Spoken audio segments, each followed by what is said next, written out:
Dia menghabiskan 20.000 yuan untuk membeli budak perempuan dari Afrika sebagai istri. Namun gadis itu merasa dia terlalu tua dan menjijikkan. Dia menolak keras untuk disentuh.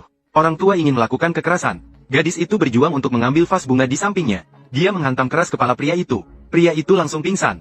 Meskipun gadis itu ketakutan dan bingung. Saat pergi, dia tidak lupa mengambil uang di atas meja. Kemudian dia pura-pura tenang dan berhasil menghindari kecurigaan penjaga keamanan. Tidak lama setelah pergi, penjaga keamanan menerima telepon dari kaya raya, mengatakan bahwa gadis itu mencuri uangnya.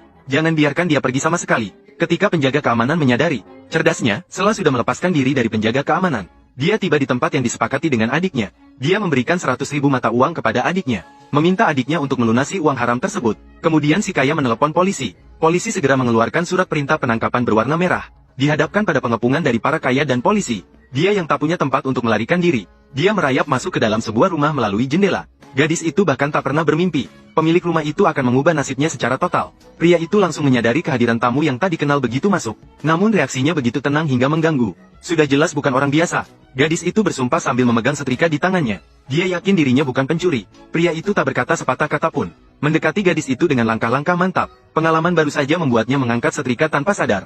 Apakah baru saja lolos dari mulut harimau, sekarang terjebak di sarang serigala? Pria itu hanya membuka saklar. Saat itulah bel pintu berbunyi. Dia memohon pada si janggut untuk menyelamatkan nyawanya. Namun si janggut tanpa ekspresi wajah, tak menghiraukannya. Dihadapkan pada pertanyaan polisi, pria itu menggelengkan kepala dan mengatakan tidak melihat apa-apa. Meskipun lolos dari bahaya, namun si janggut tidak percaya padanya.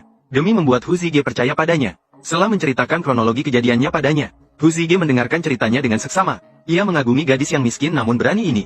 Setuju untuk sementara menampung Sela, menunjukkan keahlian memasaknya yang luar biasa kepada Sela. Sela yang lapar hanya menatap makanan tanpa menyentuhnya. Dia tidak yakin apakah Hu Zige baik atau buruk. Hu Zige yang cukup memahami pikiran gadis, mengambil inisiatif untuk mencicipi makanan terlebih dahulu.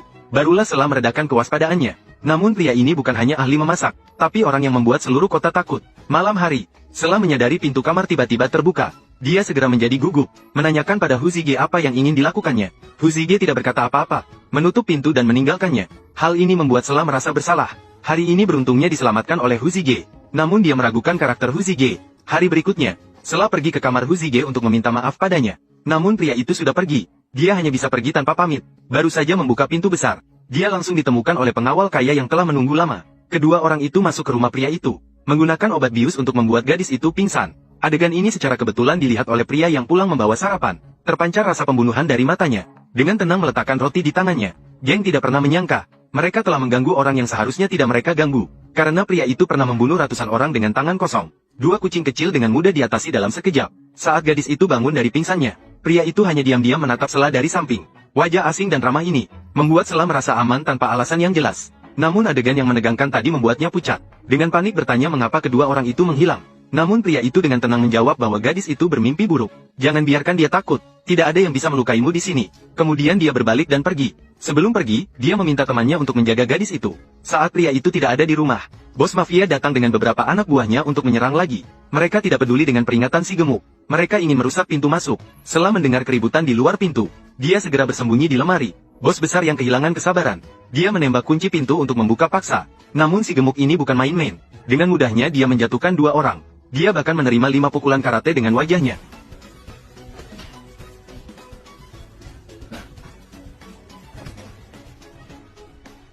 Kamu belum makan? Namun akhirnya dua tinju tidak bisa melawan 4 tangan.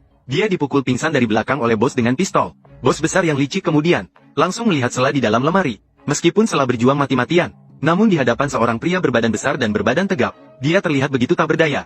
Di depan publik, Sela diculik untuk dijadikan istri pemimpin bandit. Saarkan yang mendengar berita segera pulang dengan cepat. Tapi sudah terlambat. Hanya seorang gemuk dengan wajah babak belur duduk di depan pintu rumah. Dia memberitahu Saarkan tentang kejadian tersebut. Saarkan penuh dengan api balas dendam di matanya, bersumpah untuk membuat mereka bertemu dengan Tuhan. Sementara itu, penculikan gadis itu membuat paman bos terkejut. Dia datang malam-malam untuk memperingatkan bos. Dia pernah sendirian menghancurkan seluruh mafia dalam semalam. Kamu tidak hanya menculik gadis dari rumahnya, tapi juga memukuli teman terbaiknya. Meskipun kamu mencari lubang untuk bersembunyi sekarang, dia akan menggali 3 kaki tanah untuk menemukanmu. Paman meminta dia melepaskan gadis itu dan meminta maaf sambil menuangkan teh. Tapi bos tidak percaya, harus menyentuh pantat harimau. Dia menyuruh bawahannya menjaga setiap sudut villa, kemudian masuk ke kamar untuk mencari Sela dan monyetnya. Saat itu, penjaga keamanan tiba-tiba menelepon. Dengan gemetar, dia mengatakan ada orang yang ingin bertemu denganmu. Sebelum sempat bertanya siapa, Penjaga keamanan langsung dipukul hingga pingsan. Dan ini baru awal dari mimpi buruk. Satu orang akan memusnahkan mafia secara resmi. Sarhan muncul tiba-tiba di belakang 3 penjaga keamanan. Saat penjaga keamanan menyadari, Sarhan dengan cepat menyerang. Dengan mudah menjatuhkan ketiga orang itu. Menghadapi penjaga keamanan yang bersenjata, dia tetap tenang. Dengan cepat meraih senjata lawan. Satu pukulan ke leher. Satu tendangan menjatuhkan ke lantai bawah. Suara keras menarik perhatian penjaga keamanan lainnya. Gerakan yang sama tak pernah gagal. Penjaga keamanan dihantam seperti ayam kecil ke cerobong asap olehnya. Dan menghilang tanpa bekas. Setiap kali muncul, maka pasti akan ada seseorang yang jatuh.